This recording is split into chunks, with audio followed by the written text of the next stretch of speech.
AITA for not telling my boyfriend I own the building we live in? Hi.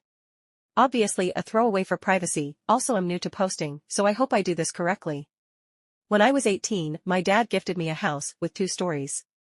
I am extremely thankful. We are not upper class, but my dad bought this house for a cheap price a long time ago. It was his grandmother's cousin's house. I know that this was an extreme privilege and I am forever grateful for this.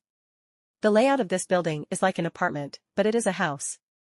So basically, each story has its own separate entry, its own kitchen and bathroom. I live upstairs, while I rent out the downstairs. My boyfriend 25M moved in with me about 3 months ago and we have been together for 6 months. I have not asked him for money, neither for utilities or to pay me any rent. The only thing he contributes to is groceries, that we split 50-50.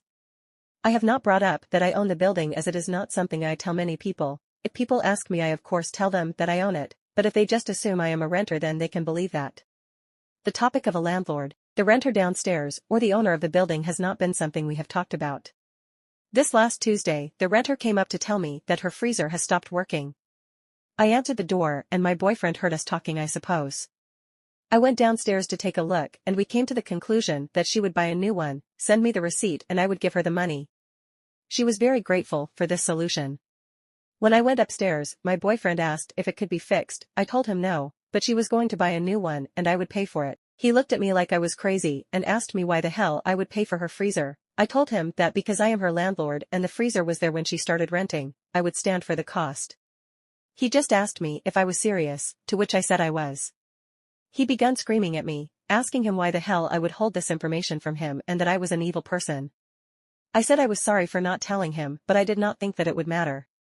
He said he could not believe he was together with someone who is a landlord, that all of us just use people for money and that the only thing we people care about is money and would rather have people be homeless than offering affordable rent. The downstairs is 1 kitchen, 1 bath and 4 other rooms. I charge $500 in rent. I understand many people have had trouble with landlords, but I try my best to be a good one. He demanded that I give him 50% of the money I make from rent or else I was just as bad as he thought. Was I really the asshole for not telling him? He has not talked to me since Tuesday and I have tried telling him that I am truly sorry, but he doesn't answer me at all.